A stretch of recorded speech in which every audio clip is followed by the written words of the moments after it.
दर्शन करें, आए अनुभव करें, आत्मदर्शन करें, अपने पांचों स्वरूपों का चिंतन करें, अपने पांचों स्वरूपों का चिंतन करें, आए अनुभव करें, आत्मदर्शन करें, अपने पांचों स्वरूपों का चिंतन करें।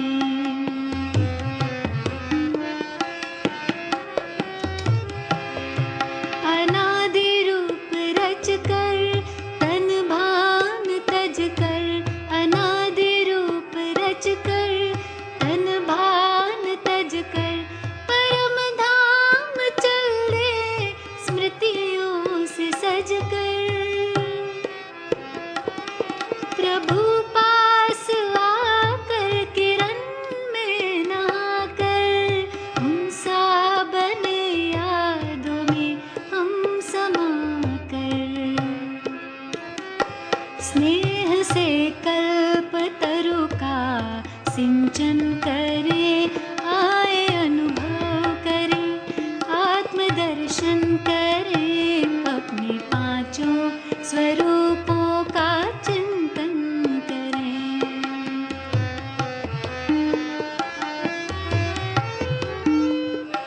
धरे रूप उतरे जो संपूर्ण पावन, अपनी वो दुनिया स्वर्गिक सुहावन। धरे रूप उतरे जो संपूर्ण पावन, अपनी वो दुनिया स्वर्गिक सुहावन। अपने धरती गगन मंद पावन पवन, नाथ त्रिभुवन के हम देते थे सुख सघन। आदि रूप आँखों में अभिनंदन करे, आए अनुभव करे, आत्मदर्शन करे, अपने पांचों स्वरूपों का चिंतन करें।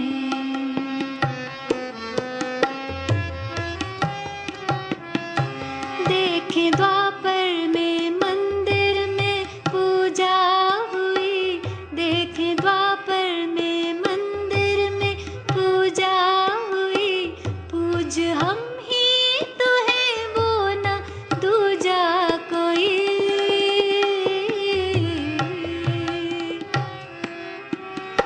वो कतारों में करबद्ध करते नमन, वो कतारों में करबद्ध करते नमन, करते पूर्ण कामना भक्त वत्सल नयन। कितनी श्रद्धा से वो भक्ति पूजन करे, आए अनुभव करे, आत्मदर्शन करे, अपने पांचों स्वरूपों का चिंतन करें।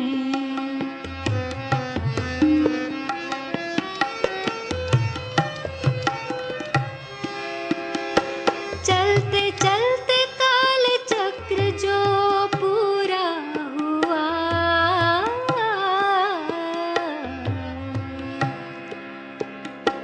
चलते चलते काल चक्र जो पूरा हुआ, संगम में अपनों से संगम हुआ। भाग्य द्वारे खुले हमको भगवन मिले, भाग्य द्वारे खुले हमको भगवन मिले, लग के प्रभु के गले भाग्य लिखने लगे। ब्रह्मवंशी ब्राह्मण ज्ञान गुंजन करे, आए अनुभव करे, आत्मदर्शन करे, अपने पांचों स्वरूपों का चिंतन करें।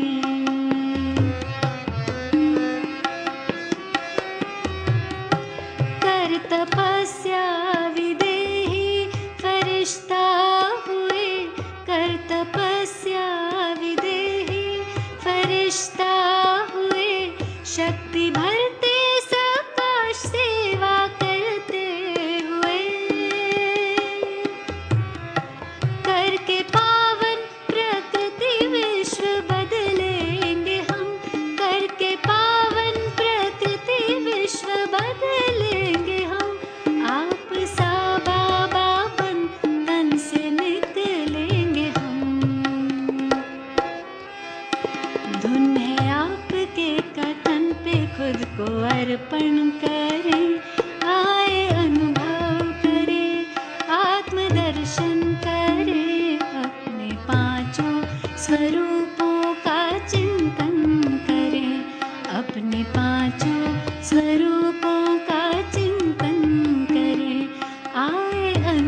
सारे संसार को यहाँ से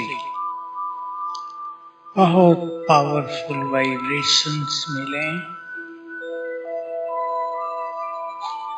संसार की अनेक आत्माएं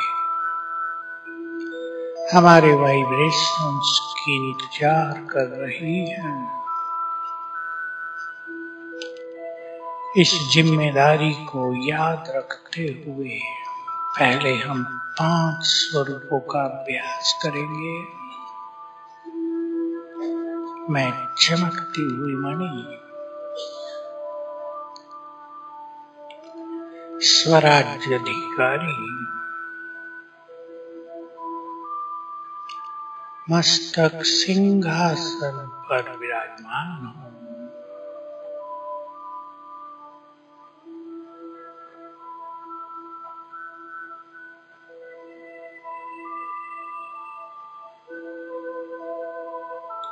अपने स्वरूप को विजुअलाइज करें। मैं बहुत तेजस्वी आत्मा, मास्टर ज्ञान सूर्य,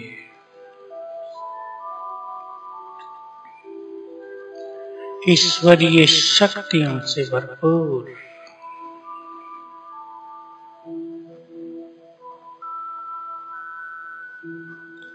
मस्तक सिंहासन पर विराजमान।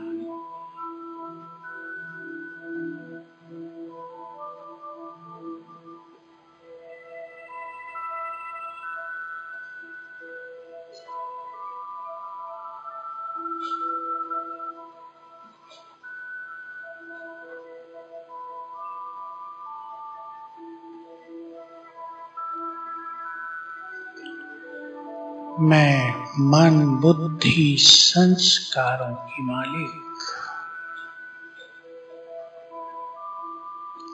कर्मेंद्रियों की राजा,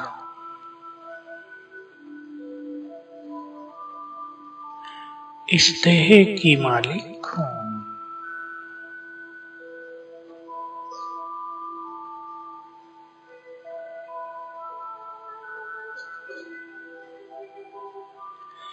मैंने अनेक शरीर लिए हैं और छोड़े हैं।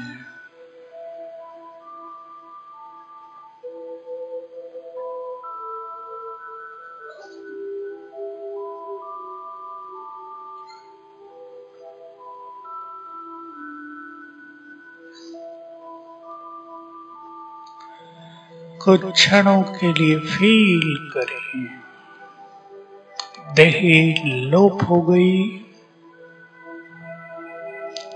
बच गई मैं निराकार आत्मा।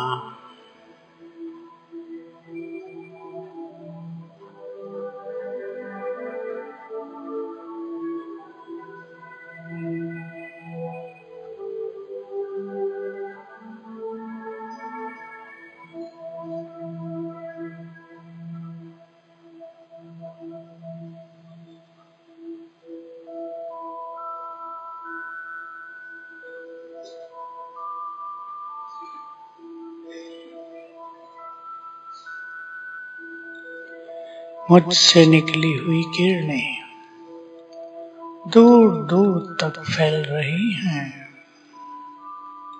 मेरे चारों ओर एक बहुत शक्तिशाली आभा मंडल है।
सागर।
यहाँ से मैं आत्मा उतरी देवलोक में।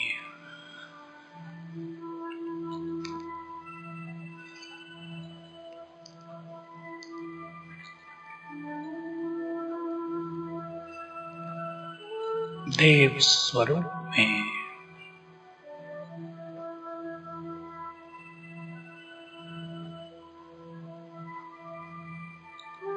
चारों ओर स्वर्ग की अद्भुत छटा, दूर दूर तक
संपूर्ण पवित्रता से भरपूर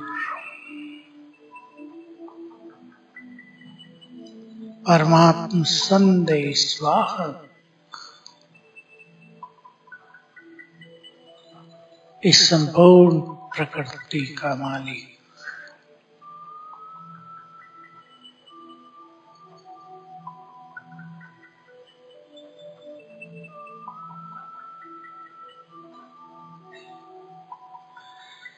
मैं फरिश्ता ग्लोब के ऊपर विराजमान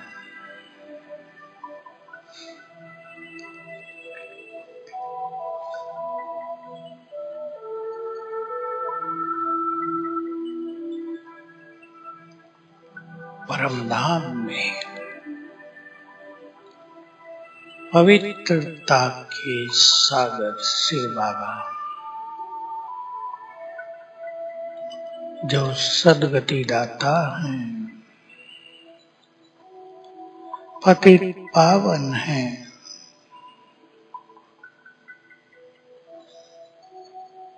बुद्धि को स्थिर कर दें उन पर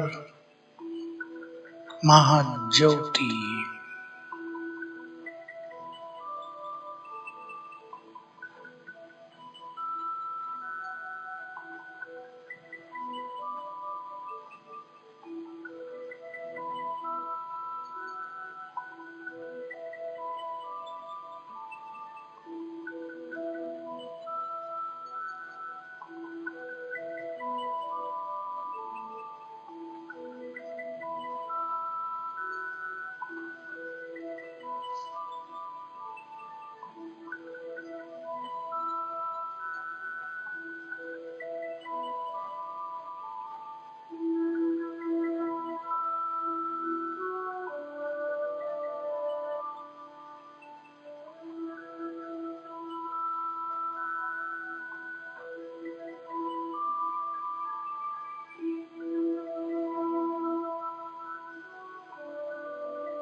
उनकी पवित्र किरणें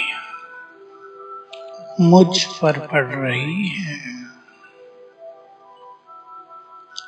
मुझ में समा रही हैं।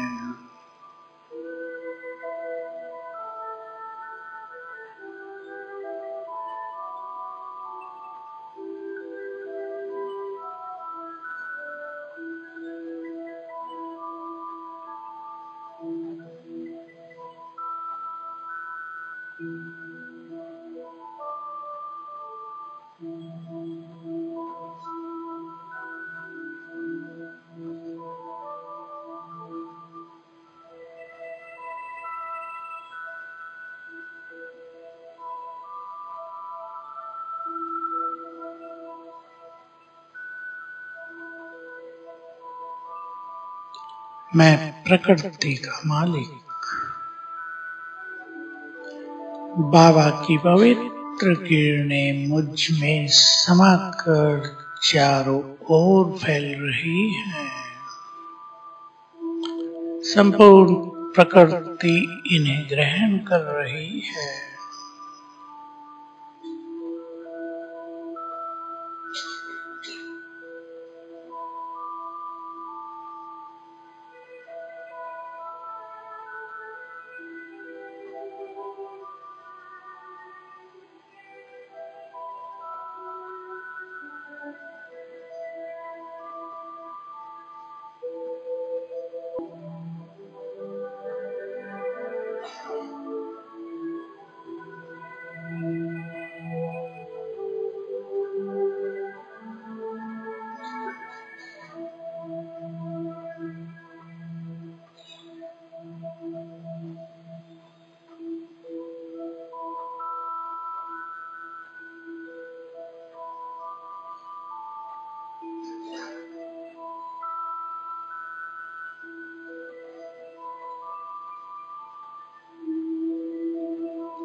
मैं फरिश्ता मास्टर सर्वशक्तिवान ईश्वरीय शक्ति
फाउंटेन के रूप में मेरे ऊपर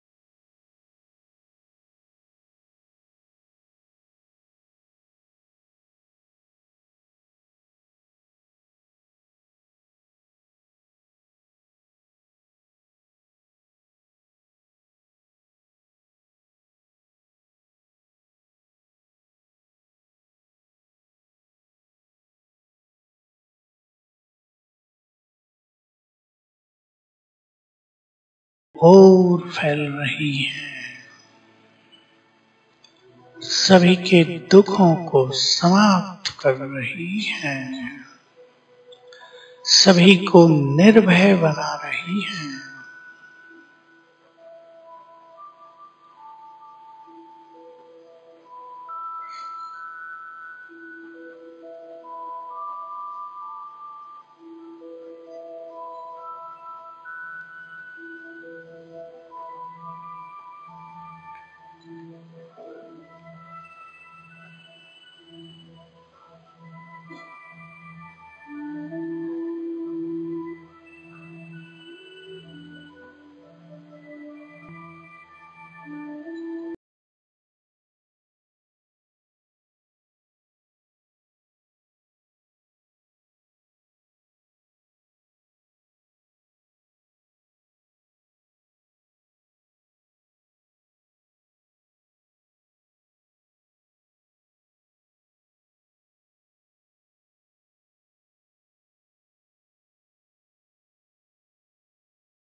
वृक्ष में फैल रही हैं सभी धर्मों की आत्माओं को।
यहाँ से मैं फरिश्ता उड़ चला सूक्ष्म लोक आकाश के ऊपर। यहाँ चारों ओर सफेद प्रकाश,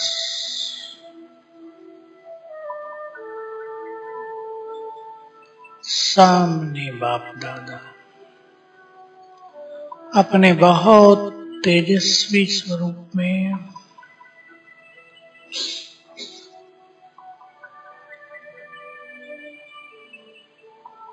दृष्टि दे रहे हैं।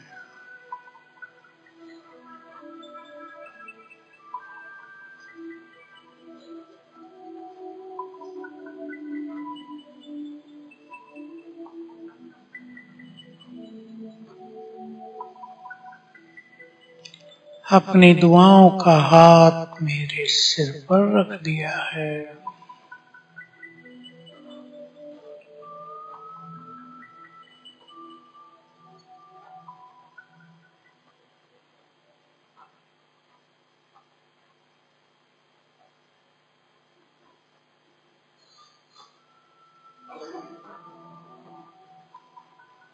मस्तक पर तिलक लगाया,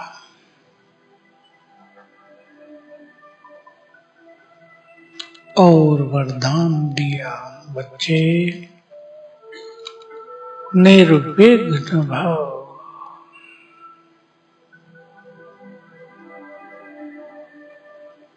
विजयी भव।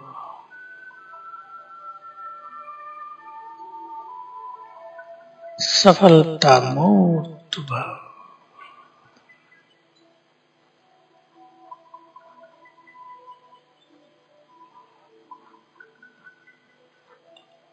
और याद दिलाया, तुम इस सृष्टि की महान आत्मा हो।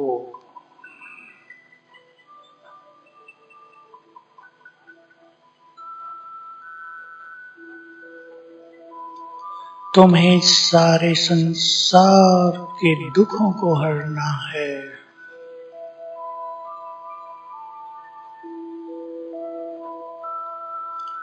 तुम वही हो जिनकी मंदिरों में पूजा हो रही है।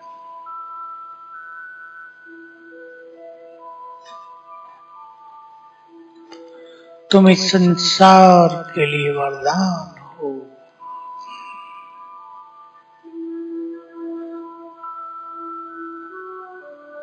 इस जहान के नूर हो।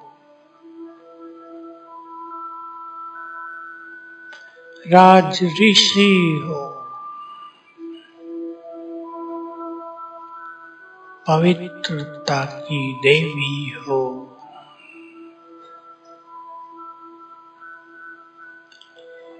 तुम्हारे पवित्र वाइब्रेशंस संसार को निष्पाप करते हैं।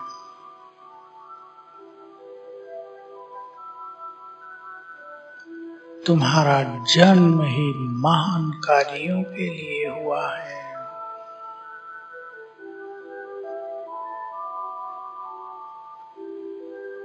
दृष्टि दे रहे हैं।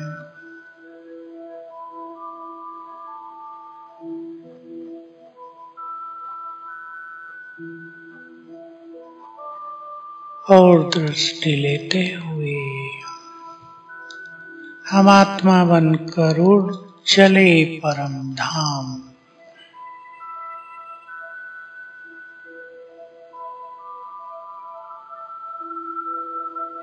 शिव बाबा के पास उसके बहुत समीप उनकी संपूर्ण शक्तियां मुझ में समाने लगी।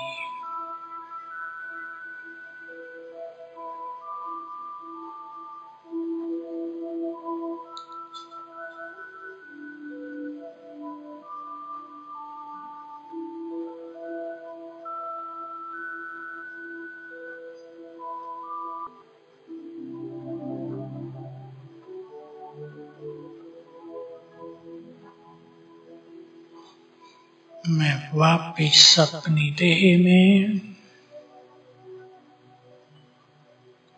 सामने ग्लोब,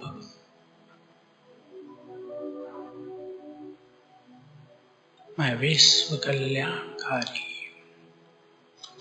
ग्लोब को दृष्टि दें।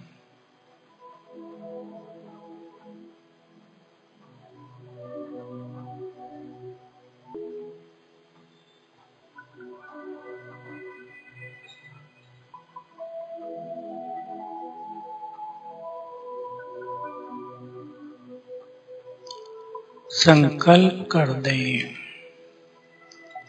सभी सुखी हों,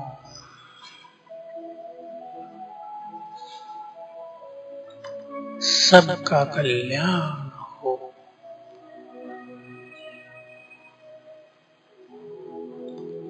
सबका जीवन विघ्नों से मुक्त हो।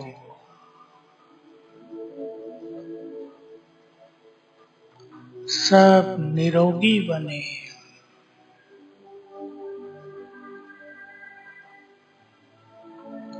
निर्भय हों।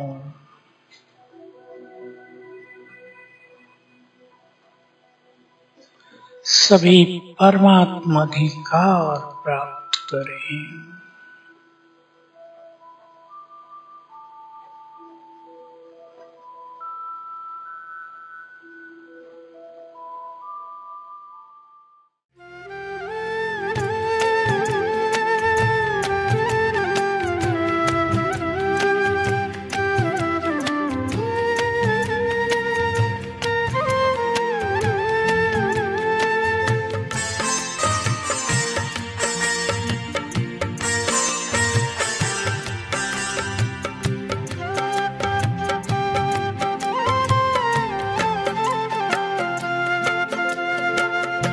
सागर से गहरा है प्यार तुम्हारा, सागर से गहरा है प्यार तुम्हारा। ओ बाबा ओ बाबा ओ बाबा, सागर से गहरा है प्यार तुम्हारा।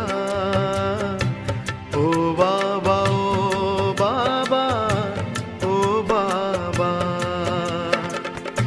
साथ तेरे है हर पल सुनहरा, साथ तेरे है हर पल सुनहरा।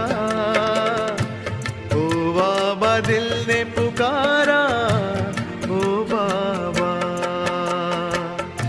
सागर से गहरा है प्यार तुम्हारा। ओ बाबा ओ बाबा ओ बाबा।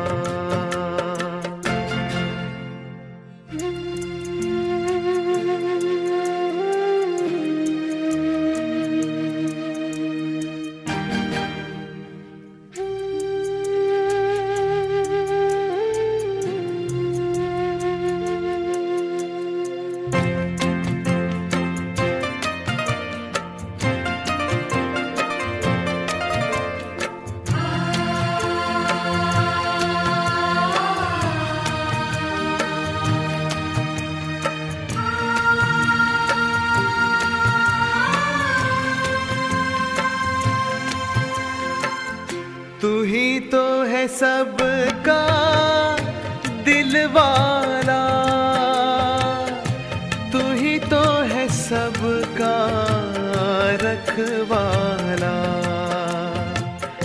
साथ तेरे हम चलते रहेंगे, प्यार तेरा हम पाते रहेंगे। जीने का तुमसे है पाया इशारा, जीने का तुमसे है पाया इशारा। ओ बाबा ओ बाबा ओ बाबा, सागर से गहरा है प्यार तुम्हारा। ओ बाबा ओ बाबा ओ बाबा।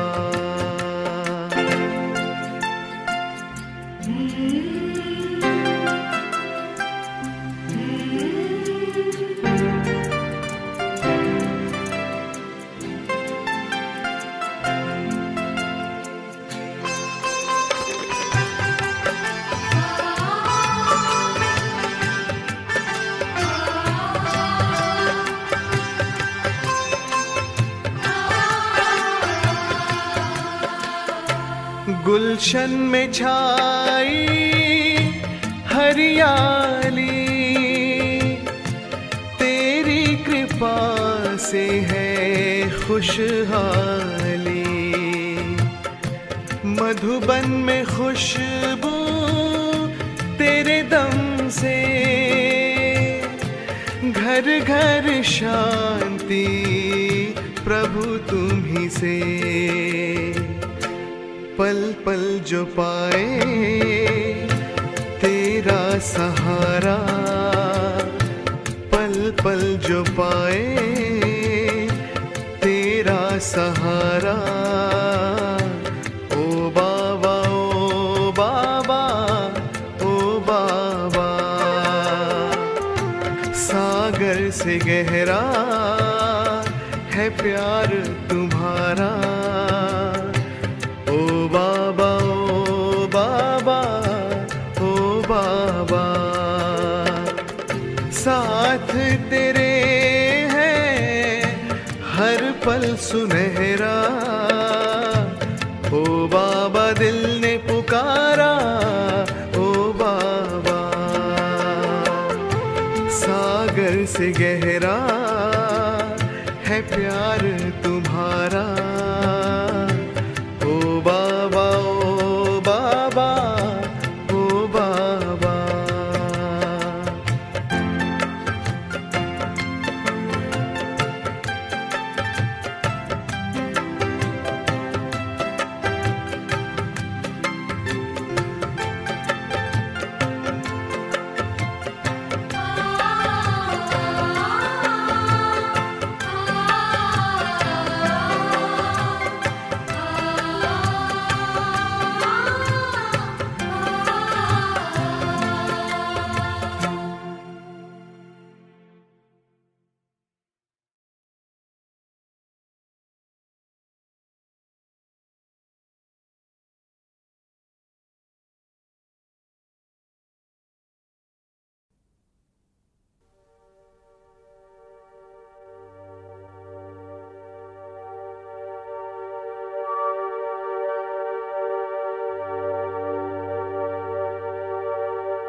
ओम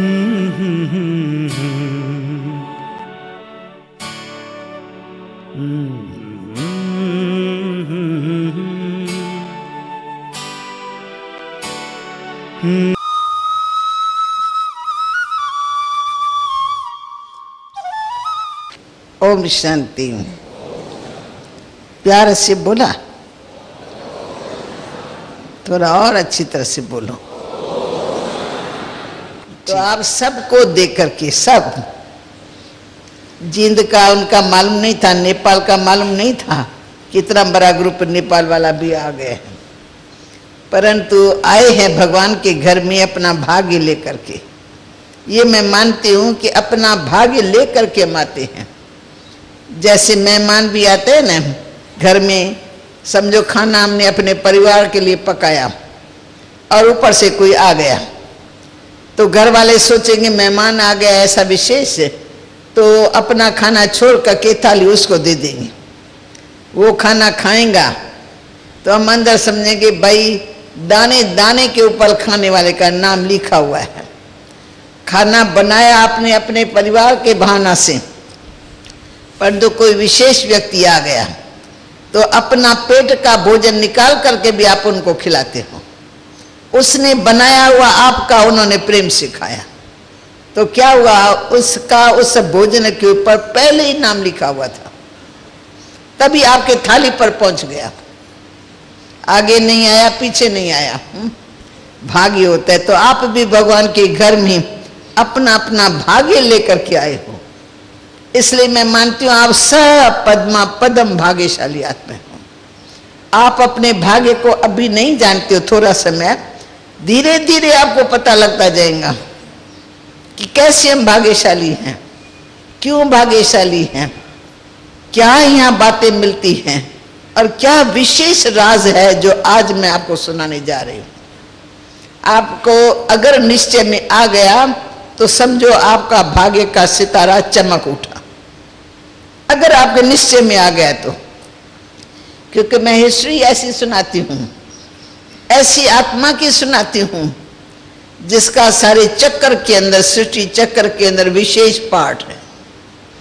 जिसका विशेष पार्ट है उसको खुद भी पता नहीं, उसको खुद भी पहले पता नहीं था, परंतु जब अचानक उनके लाइफ में परमात्मा की तरफ से डायरेक्ट चेंज आई, अनेक प्रकार के दिव्य दर्शन होने लगे, तो वो आश्चर्य में पड़ गया, ये सब क्या हो रहा है मेरे जीवन में, इसका क्या रहस्य, अब मुझे क्या करना है जीवन में।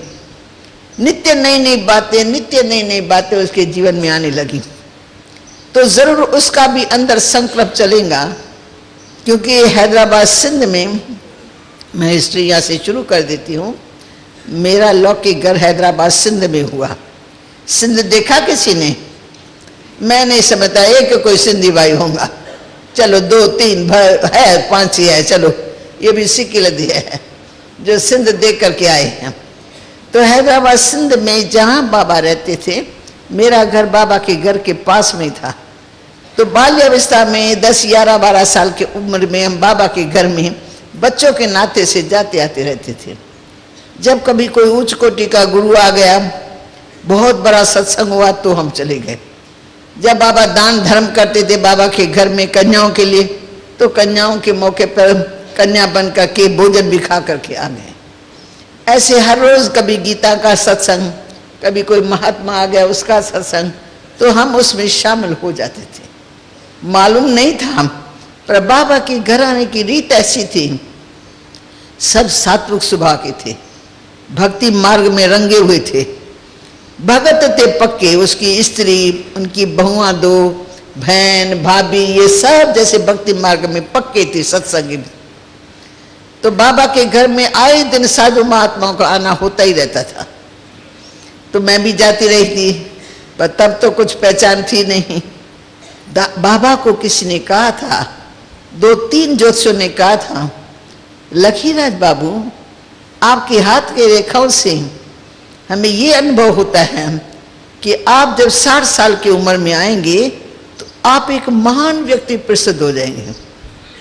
तो बाबा मुस्कुराता था, भाई महान व्यक्ति क्या, तो बाबा समझता था जैसे मेरे बाप ने वानप्रस्थ ले लिया, फलाने आश्रम में जाके रहा, हो सकता है मैं भी धन माल बच्चों को देके मैं भी किसी आश्रम में जाके वानप्रस्थ ले लूं, ये हो सकता है।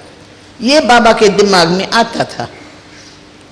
पर इतनी चेंज आने वाली है, ऐसा सा कुछ होने वाला है जो अभी हो रहा है, वो उसको जरा भी पता नहीं था।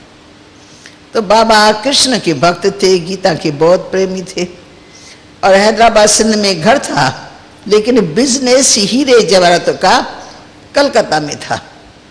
तो कलकत्ता से सिंध में और सिंध से फिर कलकत्ता में परिवार से मिलकर के बिजनेस में जाते रहते थे। तो एक बार जब बाबा बम्बई से कलकत्ता से बम्बई में गए हैं अपने दोस्तों से मित्रों से मिलने, तो जैसे जिस माता के घर में बाबा ठहरे हुए थे उसके घर में हर रोज गीता का सत्संग चलता था। तो गीता का ज्ञान सुन रहा है, बैठा है जैसे आप और बैठे ना, ऐसे बाबा बैठा हुआ गीता का ज्ञान सुन रहा है। सुनते सुनते गीता ज्ञान दाता परमात्मा ने उसकी बुद्धि की तार खींच ली। बाबा गुम हो गए, आंखें बंद हो गई, अंदर का पट खुल गया। फिर उनको दिव्य साक्षात्कार हुआ, विष्णु का साक्षात्कार। तो विष्णु का साक्षात्कार होते ही बाबा का दिल गदगद हो उठा, जैसे कि बहुत बड़ी प्राप्ति हो गई है। तो बाबा का चेहरा खिरा हुआ था। जब सत्संग पूरा हुआ तो यहाँ के लोग वहाँ के लोग उठ करके जाने लगे। तो एक दो का ध्यान गया तो लखीराज तो आज उठा नहीं है। तो बाबा के सामने बैठ गए। फिर आज क्या हुआ है लखीराज को, आज क्या हुआ है लखीराज को। तो जब बाबा के सामने बैठ गए तो बाबा को देखते रहे क्या हो रहा है।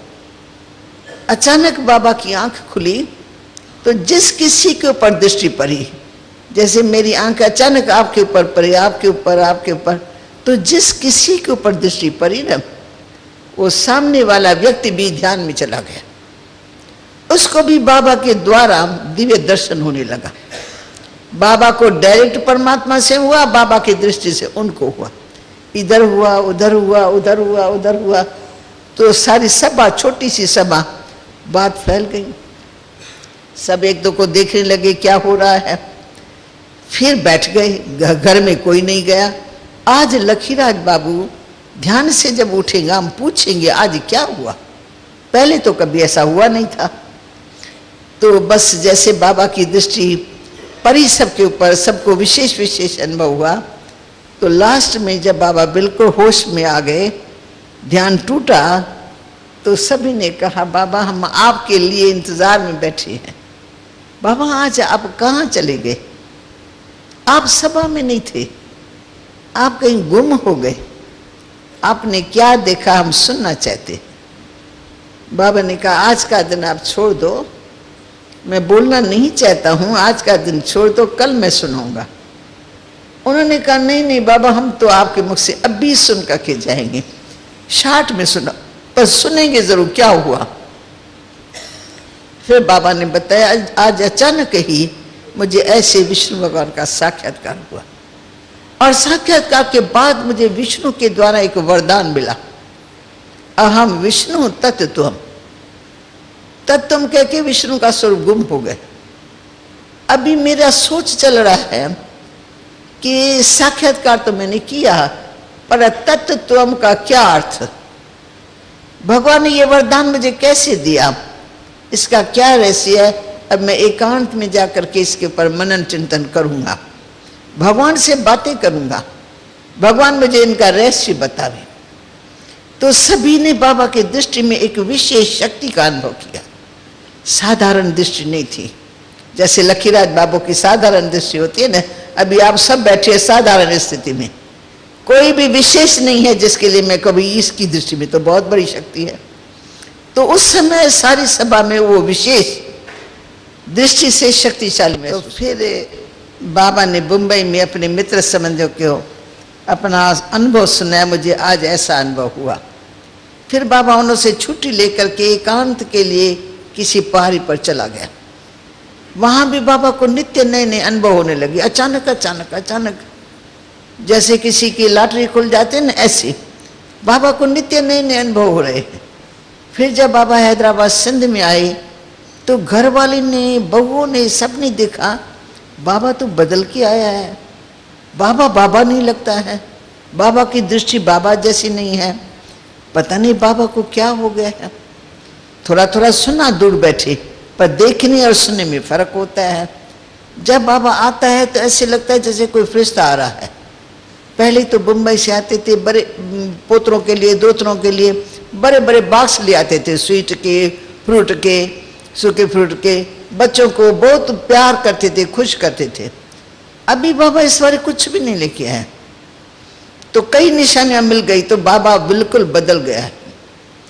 फिर बाबा रहता था सीधा ऊपर में, ऊपर का कमरा था बस, नीचे न घर वालों के साथ ऐसे ही रिल मिल के बैठना, इधर उधर की गप्पे शप्पे लगाना, जो पहले करते रहते थे उनमें से एक भी संस्कार उनको दिखाई नहीं पड़े। ऊपर में रहना, एकांत में रहना, भगवान से बातें करते रहना, और टाइम पर भोजन आया, टाइम पर मिला, टाइम पर खा के फिर वो थाली रख देता है, कोई ले जाता है। टोटल चेंज देखी। तो स्त्री ने कहा मुझे तो सचमुच जब मैं बाबा को देखती हूँ ना, मुझे ये भान नहीं आता ये मेरा पति है। जो मेरा पति से टू मच प्यार था, भाव था, बहुत पतिव्रता नारी थी। अभी मैं बाबा को देखती हूँ तो मुझे ऐसा लगता है बाबा का ये स्वरूप गुम हो जाता है, फिर यहाँ कृष्ण सामने आ जाता है, फिर वो कृष्ण गुम हो जाता है। एक फरिश्ता, बाबा फरिश्ते रूप में मुझे दिखाई पड़ता है। तो मैं देख देख के आश्चर्य खाती रहती हूँ, ये क्या हो रहा है। आंखों को हिलाती हूँ, मलती रहती हूँ, क्या हो रहा है मुझे। तो उसने अपने बहुओं से बात की कि मैं बाबा के सामने भोजन नहीं ले जा सकती हूँ।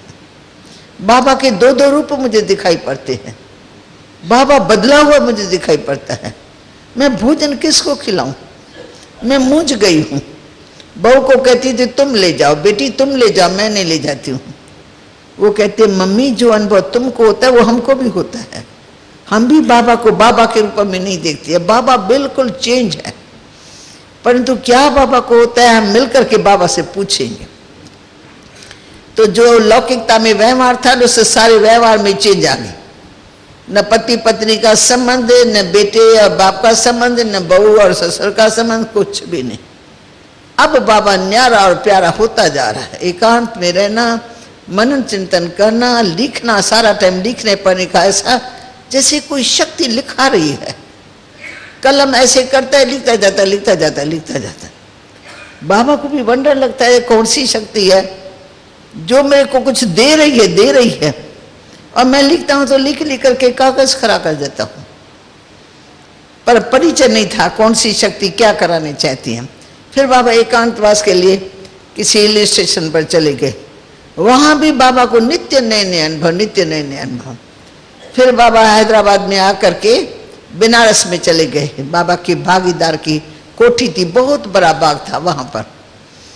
तो जब वहां रहे हैं, 2 दिन रहे, तो अचानक रात्रि को सोया हुआ है तो सोते सोते आवाज आया, उठो जागो, उठो जागो। बाबा की आंख खुली तो कोई व्यक्ति है नहीं, परंतु चारों ओर प्रकाश ही प्रकाश फैला हुआ है। तो बाबा आश्चर्य में पड़ जाते, ये सब क्या है, कौन सा प्रकाश। ये तो दिखाई पड़ता ना, ये प्रकाश यहाँ से आता है, ये बल्ब यहाँ जग रहा है, ये बल्ब यहाँ जग रहा है। वहां तो पता भी न लगे, कोई है ही नहीं सोर्स, परंतु सारे हाल में प्रकाश।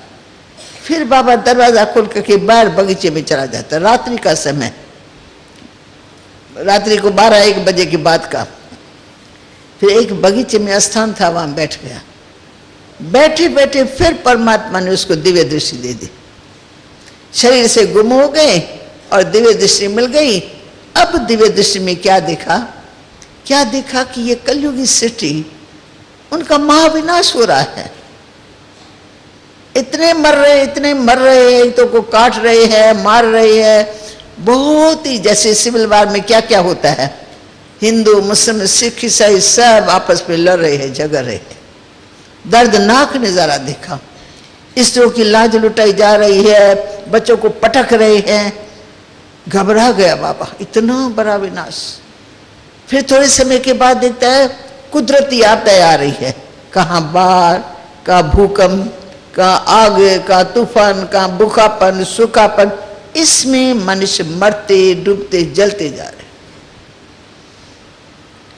तो बाबा का बदन कांप रहा है, चिल्ला रहा है, प्रभु जी बस करो, बस करो, बस करो, प्रभु जी इतना भारी विनाश, बचाओ बचाओ बचाओ। बाबा की आवाज आने लगी। फिर तीसरी सीन देखिए, ऊपर से बॉम्ब्स की वर्षा हो रही है, धराधर इतने बॉम्ब्स गिर रहे हैं जैसे सारी सिटी की तबाही हो गई। तो बाबा तो बिल्कुल आश्चर्य में पड़ गया, लगा कि ये सब गए, खत्म हो गया, अब मैं इस संसार में अकेला ही रह गया हूं। बाबा अपने आप को अकेला दिख रहा है। तो बाबा घबराया हुआ है, बदन कांप रहा है, बस ऐसे करके बैठा ही हुआ था। फिर थोड़े समय के बाद जब बाबा बिल्कुल होश में आए तो बाबा ऐसे ऐसे करके देखता है कि यहाँ तो कोई लाश ही नहीं है, रक्त की बूंद भी नहीं, कोई हथियार नहीं, कोई पवार नहीं, कोई व्यक्ति नहीं जो मारकुट करे, ये करे। ये सब मैंने क्या देखा? मैं सोया हुआ नहीं हूं, मेरा सपन नहीं है, ये सब मैंने क्या देखा? बस बाबा का ध्यान सीधा परमात्मा में चला गया। ये दर्शन मुझे भगवान ने नहीं दिखाया है, ये मनुष्य ने नहीं दिखाया है, ये सारी प्रभु की लीला है। प्रभु मुझे ऐसा दर्शन दिखा रहा है। इसलिए क्या करना है? बाबा गहरे सोच में पड़ गया।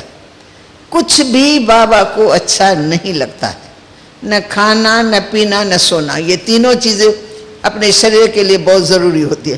तीनों से बाबा परे हो गया, न खाता है, न सोता है, न पानी पीता है।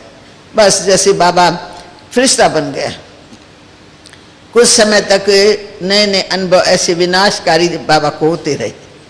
फिर परमात्मा से आवाज मिला, उठो जागो, कलयुगी सिटी का महाविनाश निकट भविष्य में होने वाला है। निकट भविष्य में, भगवान की भाषा है ना, चाहे 10 साल के बाद हो, चाहे 50 साल के बाद, तो भी भगवान बोलते हैं निकट भविष्य में होने वाला है। उठो, तुम्हें विश्व का कल्याण करना है, तुम्हें विश्व का कल्याण करना। अब विश्व कहाँ और वो दादा लेखराज कहाँ? ज्वेलर था, अब वो विश्व का कल्याण कैसे करेगा? साधारण मनुष्य। तो बाबा तो गहरी सोच में, चिंता में पड़ गया कि विश्व का कल्याण मैं कैसे करूंगा। तो जितना बाबा सोच में पड़ता है, चुपचाप में रहता है, कुछ मीठा नहीं लगता है, तो जैसे भगवान की वाणी सुनने में आती है, ऐसी वाणी सुनने में आती है जो बाबा मगन हो जाता है। क्या वाणी में है वो कैच नहीं कर सकता है, समझ नहीं सकते हैं कि भगवान भी क्या मेरे से बोलता है, मुझे वो क्या करना है। फिर बाबा की रूह ज्ञान परमात्मा से चालू हो गई। प्रभु जी मुझे बताओ, मुझे आज्ञा दो, मुझे क्या करना है? मैं आपका बच्चा हूं, मुझे आज्ञा दो, मैं क्या करूं? फिर परमात्मा की उसको आज्ञा मिली है कि उठो जागो, तुम्हें विश्व कल्याण करना है। उस कल्याणकारी कार्य में अपना तन मन धन स्वा करना है। अब धन का तो दुकान चल रहा था, चालू था, बीच में सेठ लोग आते जाते रहते हैं, काम करने वाले करते रहते हैं। तो धन तो था ही नहीं हाथ में, भागीदारी थी, भागीदारी में धन गया हुआ था। तो आज्ञा मिली तन मन धन स्वाहा करना है, तो सीधा ही ईश्वर का इशारा सुनते ही बाबा बनारस से कलकत्ता में चला गया। कलकत्ता में बाबा का बिजनेस था, भागीदार था। फिर जाकर के भागीदार के आगे अपनी सारी बात कही। तो जब भागीदार ने सुना तो एकदम से वो तो चमक गया कि लखीराज फिर आप अगर ये काम करेंगे तो हमारा बिजनेस तो ठप हो जाएगा, बिजनेस तो बंद हो जाएगा। बाबा ने कहा तुमको भी घाटा नहीं पड़ेगा, पर मैं भी ये बिजनेस आपको छोड़ के किसी दूसरे को भागीदार नहीं बनाऊंगा। मैं तो ये धंधा, ये धन दौलत परमात्मा के काम में लगाने वाला हूं। मुझे ईश्वर की आज्ञा हुई है, इसलिए माफ कीजिए, मेरा इसमें कुछ भी नहीं है। मैं अपने मन से कुछ नहीं कर रहा हूं, मुझे ईश्वर का इशारा मिला है, इसलिए मैं अपना तन मन धन उस कार्य में लगाना चाहता हूं। तो उस हिसाब से बहुत अच्छी तरह से, इतना प्यार से, प्रेम से भागीदार को वश किया। जो आखिर वो मान गया। बाबा ने कहा मैं तुमको फायदा देके, क्योंकि मैं छोड़ रहा हूं तो मैं फायदा देके मैं अपना हिस्सा निकालना चाहता हूं। खैर वकील को बिठा करके धंधे को समाप्त किया। फिर बाबा हैदराबाद सिंध में आए। तब तक सारे शहर को पता लग गया, सब सिंधी लोगों को पता लगा, क्योंकि बाबा से सब ज्वेलरी लेते थे। अब दादा ही बिजनेस छोड़ करके आ रहा है, तो सोचा पता नहीं क्या हुआ उसको, पता नहीं क्या हुआ। सब इंतजाम में थे, तो दादा आएगा तो पूछेंगे भाई बिजनेस ऐसा क्यों छोड़ा हीरे जवाहरात का। तो जब बाबा हैदराबाद में आए तो जितने उनके रिश्तेदार थे, मित्र संबंधी, सब बाबा को देखने आए। तो देखा बाबा बाबापन में नहीं है, लेखराजी नजर नहीं आता है, बदला हुआ नजर आता है, बातें ज्ञान की, दृष्टि न्यारी, मस्तक चमकने लगा।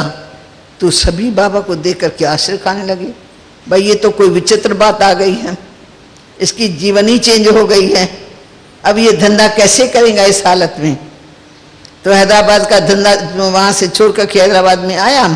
कुछ दिनों के बाद बाबा को और गहरा अनुभव होने लगा। क्या अनुभव होने लगा कि एक दिन बाबा शाम का समय था, तो गुरु में बड़ा विश्वास था, प्यार था, टू मच प्यार था गुरु में, और गीता भी पढ़ता रहता था, गीता का प्रेमी था। अब गुरु के हाजिर में सत्संग हो रहा है और बाबा सत्संग के बीच से ही उठ करके अपने कमरे की तरफ जा रहा है। तो गुरु जी का ध्यान गया कि लखीराज बाबू मेरे सत्संग से उठ के कभी ये जा नहीं सकता है, आज ये जा रहा है जैसे कि मैं बैठा हुआ ही नहीं हूं। तो गुरु को थोड़ा फील हुआ। फिर जब बाबा कमरे में गया, अपने कमरे की तरफ वहां बैठ ही गया, तो बाबा की घरवाली, बाबा की बहू सब बाबा के पीछे गए। पता नहीं क्या बाबा को हुआ, जाके पूछें देखें। तो बाबा ध्यान में था। फिर कुछ समय के बाद बाबा जब ध्यान अवस्था से नीचे उतरा, तो बाबा से बहू ने पूछा, स्त्री ने पूछा, बाबा आज आपको क्या हुआ, आपका क्या अनुभव है।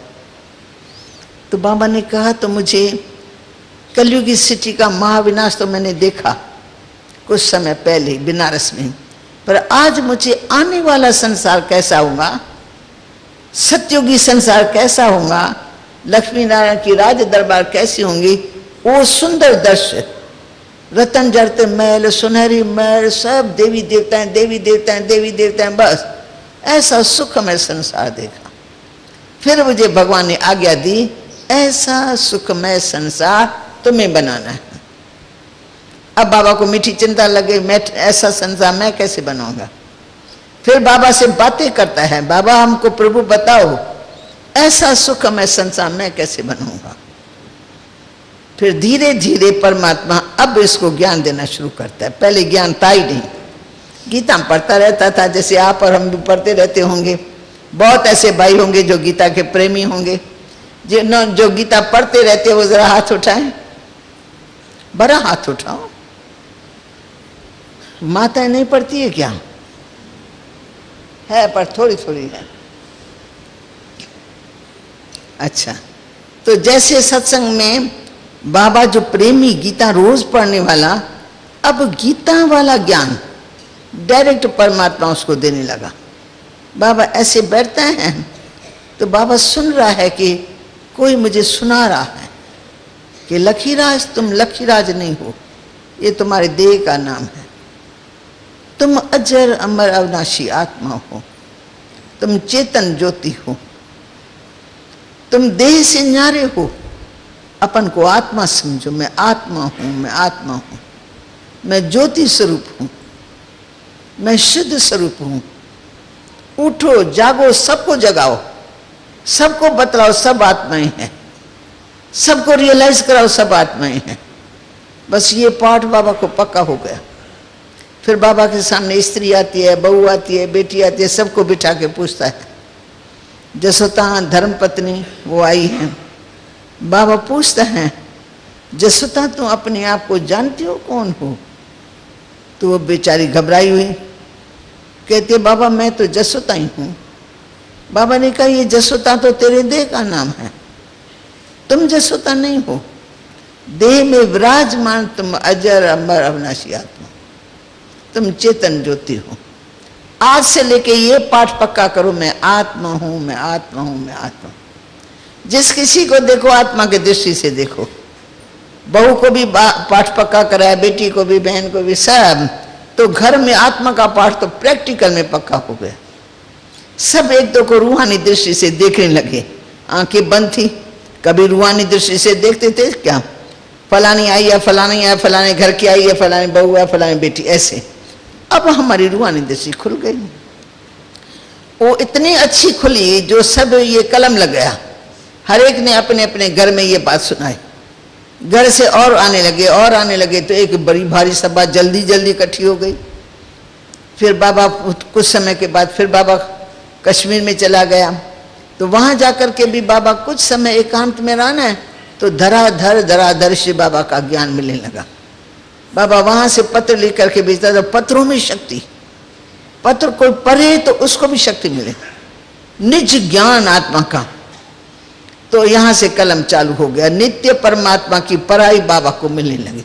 फिर भी बाबा को यह समझ में नहीं आता है कि ये कौन मुझे ज्ञान दे रहा है। मैं तो सोचता नहीं हूं, मैं मेरे सोच से बाहर का ज्ञान है, कौन दे रहा है। तो इतना ही शब्द बोलता था, मुझे प्रभु दे रहा है। प्रभु कौन है वो भी पूरा पता नहीं। तो ऐसे करते करते ये ज्ञान की धारा इतनी बहने लगी, इतनी बहने लगी, जो आने वाले लोग तो हजारों इकट्ठे हो गए। अभी आप आए हैं ना बाकायदे प्रोग्राम से, उससे उस समय तो बस आवाज निकला, बात फैली और सब लोग आने लगे। सत्संग बाबा का घर इतना छोटा हो गया, दीवारों को तोड़ना पड़ा, आंगन में सत्संग को लाया गया, तो भी पब्लिक बहुत। घर घर में जाके शांति में बैठते थे, घर घर में वातावरण पहुंच गया। मेन बात है तो हमारी धारणा बदल गई। सिंध के लोग खाते पीते हैं, अभी भी बैठे होंगे हमारे काफी सिंधी लोग। नेपाल वाले भी शायद खाते पीते होंगे, कुछ ना कुछ तो होगा, खाना पीना अशुद्ध। तो सिंध लोग भी खाते थे, बकरा भी खाते थे, तो मच्छी पला ये सब खाते थे। अब जैसे ज्ञान मिला मैं आत्मा शुद्ध स्वरूप हूं, तो ये मेरा मंदिर है, इस मंदिर को अशुद्ध भोजन कैसे खिलाया जा सके। बाबा के ज्ञान का तीर लगा, सब ने अपना अशुद्ध भोजन छोड़ दिया। श्रृंगार करते थे वो छोड़ दिया, सिनेमा में जाते थे वो छोड़ दिया, और गंदी गंदी बातें जो करते रहते सब छूट गए। एक ही निराले सत्संग की स्थापना हो गई। उनके पति लोग विलायत में थे, तो पत्नियां तो रहती है पीछे। वो पत्नियों ने ज्ञान लिया तो दिव्या बन गई, लक्ष्मी समान बन गई, शक्ति समान बन गई। अब उनके पतियों तक उल्टा सुल्टा समाचार लोगों ने पहुंचा दिया। तुम जब आएंगे ना घर में, तुमको तेरी स्त्री नहीं मिलेंगी, तेरी स्त्री गई, वो अभी शिव शक्ति हो गई है, वो अभी लक्ष्मी हो गई है। वो अभी लोग बहकाने लगे एक दो को। तो वहां से वो जल्दी जल्दी अपनी मुसाफिरी से भी पहले पहुंच गए।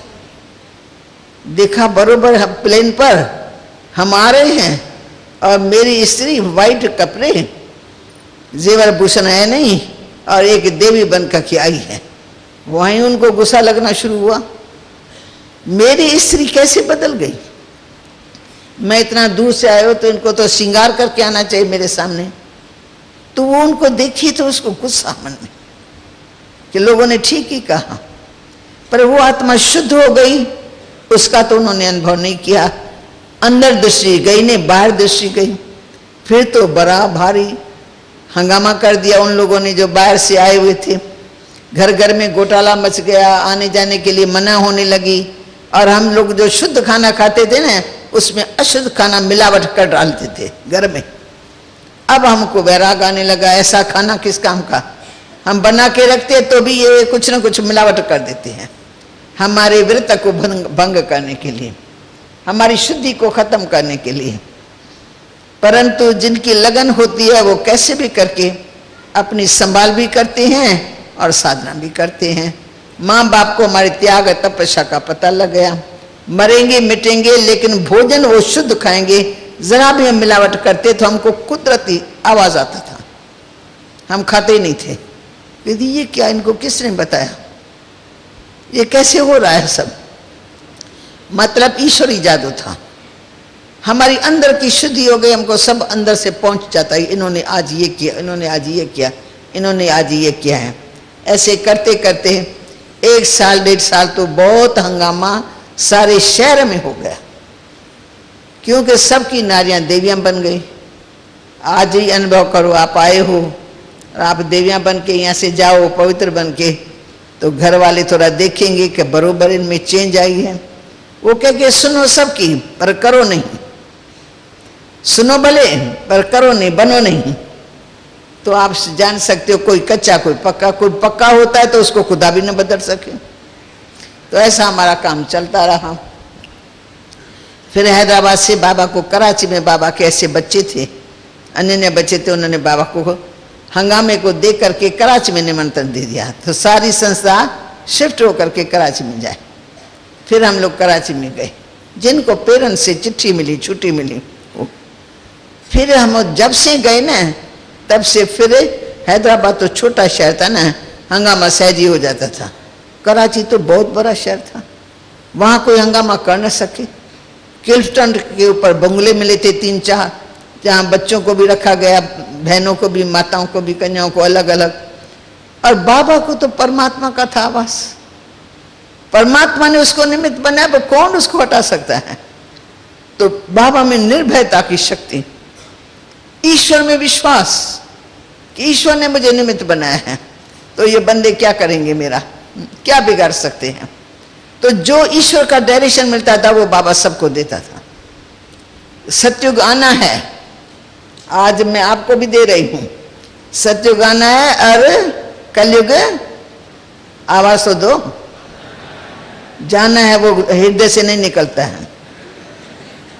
कलयुग जाएगा, घोर कलयुग है, पापाचार, दुराचार, भ्रष्टाचार का बोल बाला है, ये जाने वाला है, जल्दी जाने वाला है। इसलिए हम सतयुग में चलने की तैयारी कर रहे हैं, अपने संस्कारों को शुद्ध कर रहे हैं, और कुछ छोड़ने का नहीं। घर गृहस्थ को नहीं छोड़ना है, बाल बच्चों को नहीं छोड़ना है, बिजनेस नहीं छोड़ना, सब करना, पर मन से विकारों को मार भगाना है बस। अगर सतयुग में चलना है तो अगर बीड़ी सिगरेट पिएंगे तो यहीं मृत्यु लोक में रह जाएंगे, मर जाएंगे बस। अमर लोक में चल नहीं सकेंगे, स्वर्ग में चल नहीं सकेंगे। तो ये आज्ञा मिली। फिर 10 साल, हम 12 साल कराची में रहे, जिसमें ज्ञान, योग, धारणा, सेवा, बाबा कुट कुट के हमारे में संस्कार भरे। तब हम लौकिक संबंधियों से जैसे कट हो गए, उन्होंने छोड़ दिया। जो बालक थी ना, उनको तो छुट्टी मिल गई, उनको तो रोक न सके।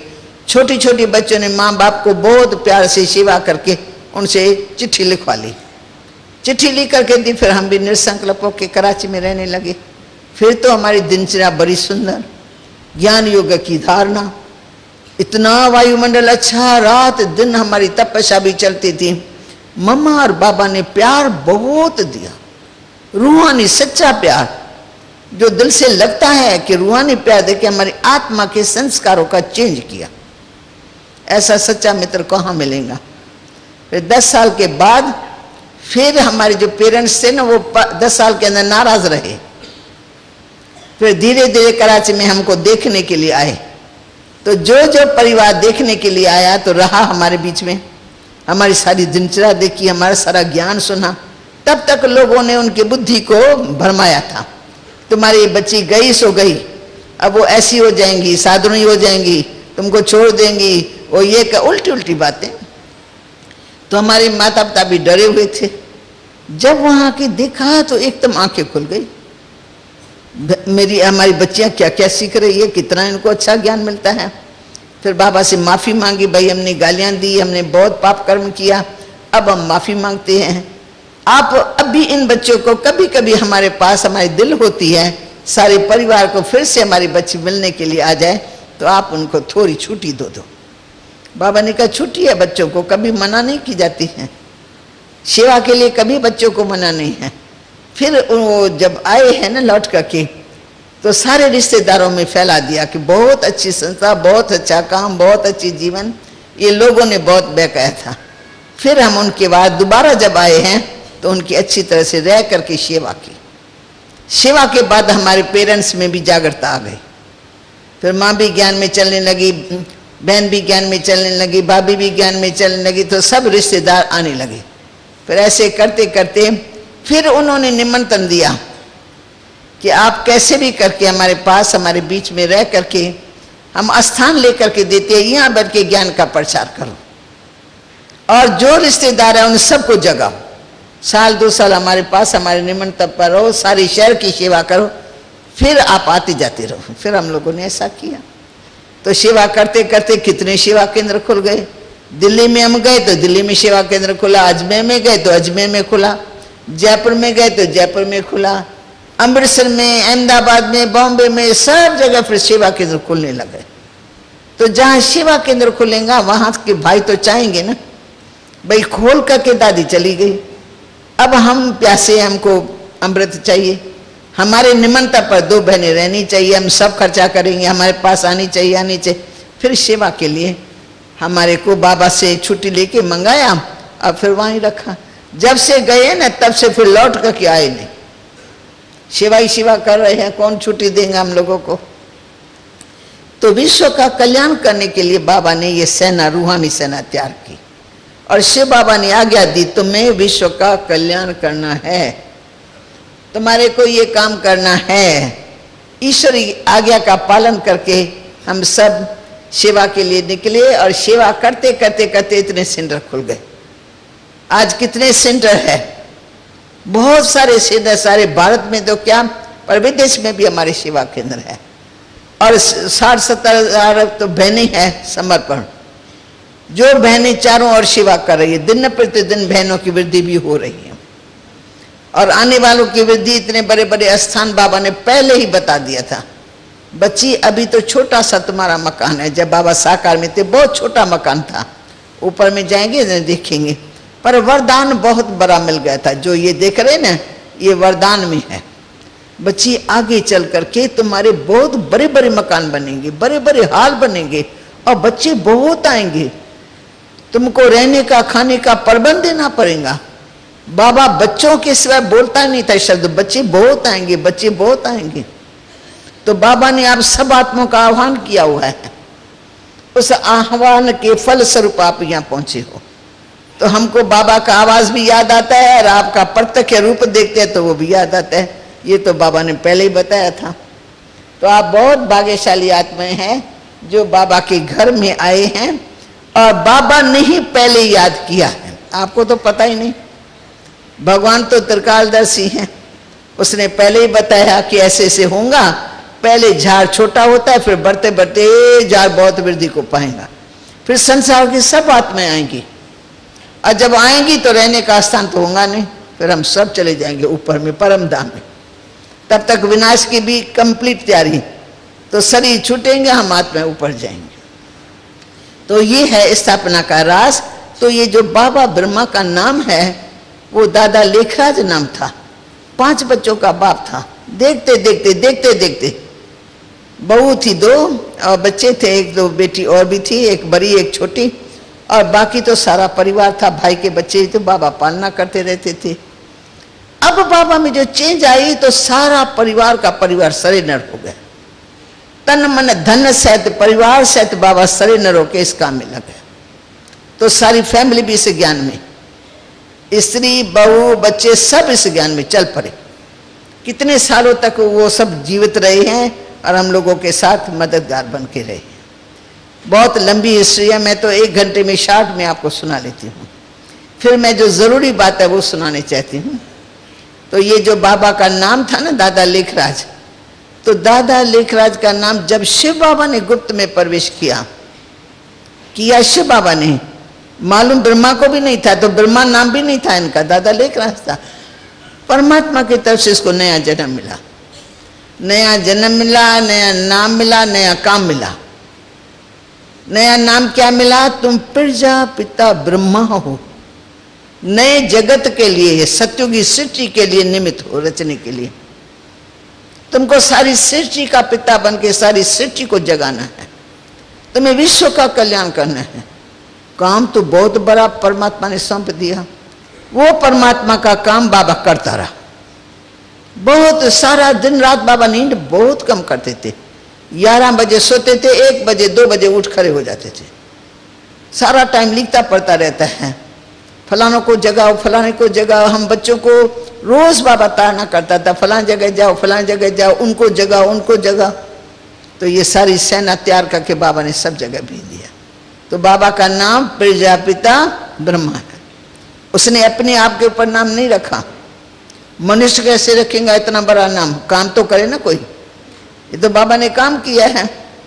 तो परमात्मा ने नाम रखा प्रजापिता ब्रह्मा, विश्व का तुम्हें कल्याण करना। वो विश्व का कल्याण का काम चल ही रहा है। आप सब भी देख रहे हो, आज तो अपने आप को देख रहे हैं ना, पर यहाँ तो आए दिन एक दिन भी खाली नहीं रहता। ये हाल प्रोग्राम पिछाड़ी प्रोग्राम, प्रोग्राम पिछाड़ी प्रोग्राम होता ही रहता है। ऊपर में भी होता रहता है, नीचे भी। ऊपर भी जाएंगे तो आपको वंडर लगेगा। एक नया संसार बना हुआ है, बड़े बड़े हाल बने हुए हैं जहाँ ये सेवाएं चल रही हैं। तो आप बहुत भाग्यशाली हो जो भगवान के घर में आए हो, और आपको नित्य नए नए ज्ञान की बातें मिलेंगी। परंतु इनके बाद अपने दिल को खुश नहीं करना है। वहाँ जहाँ जहाँ हमारे सेवा केंद्र है उनसे अपना संपर्क बनाए रखना, ताकि आपको निरंतर ये पढ़ाई मिलती रहे, ज्ञान अमृत मिलता रहे और जीवन हमारी हरी भरी रहे। अगर मनुष्य से देवता बन के सतयुग में चलना है तो बुराइयों को छोड़ना पड़ेगा, ज्ञान अमृत पीना पड़ेगा, और ज्ञान अमृत पी करके अमर पद को पाना है। तो ओम शांति में नटशेल में आपको ये कहानी सुना के पूरी कर रही हूँ।